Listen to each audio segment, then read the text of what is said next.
D'ailleurs, je vous prophétise quelque chose.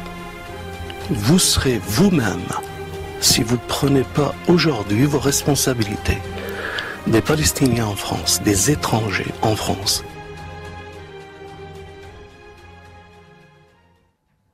As I stated 5 days after the attacks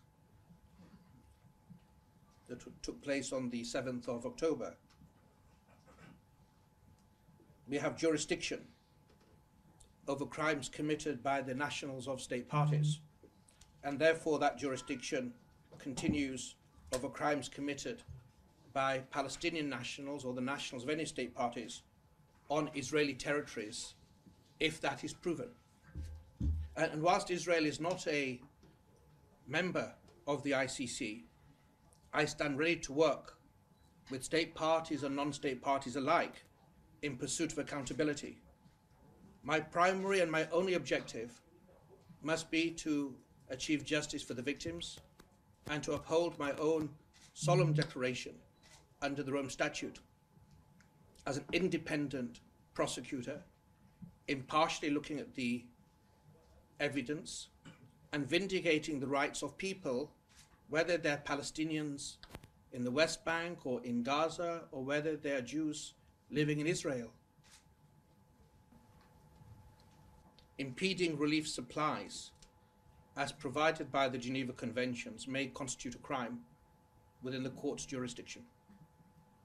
And I want to underline clearly to Israel that there must be discernible efforts without further delay to make sure civilians receive basic food, medicine, anesthetics, morphine. We hear reports of operations taking place without these basic medicines, as if we're in the Middle Ages. And the pain and the anguish and the tears we should hear in our imaginations, and we should take the action to ameliorate that. As I stated just a few days after the events of the 7th of October, my office has an ongoing investigation with jurisdiction over Palestine that goes back to 2014, and any crimes committed on the territory of Palestine, and any crimes committed, whether it's by Israel on Palestine or whether it's acts committed on the territory of Palestine or from Palestine into Israel. And this includes current events in Gaza and also current events in the West Bank. And I'm really concerned also at the spike, the increase of the number of reported incidents of attacks by settlers against Palestinian civilians in the West Bank. My message here with all of you is, with respect, a consistent one. It's the same message I said when I was in Ukraine. It's the same message I said when I'm in other parts of the world. It flows from the common yardstick of legality that we have to enforce, and it flows from the principle that justice is every child's birthright, every civilian's entitlement. And it is that any person with their trigger on a gun or on a missile that believes they have power has certain responsibilities, and we will look closely to see whether those responsibilities are being adhered to or not.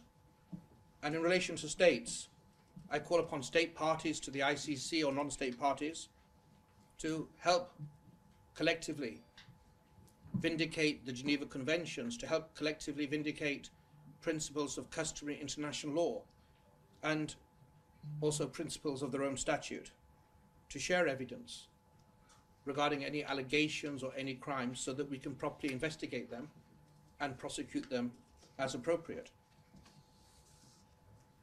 I've previously circulated on our platforms, on the ICC website, on Twitter, on other medium, in Arabic, in Hebrew, and in English,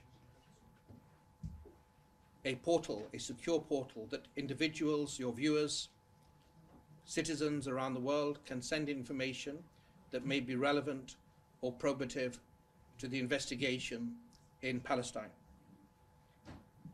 and also crimes allegedly committed in Israel as well. Both have to be looked into. And I call upon civil society organizations around the world to work with us, professionally and objectively, with a particular plea to NGOs, to send us any and all evidence that underpins their reports or their communiques or their notices that they issue. Je vous prophétise quelque chose. Vous serez vous-même, si vous ne prenez pas aujourd'hui vos responsabilités, des Palestiniens en France, des étrangers en France,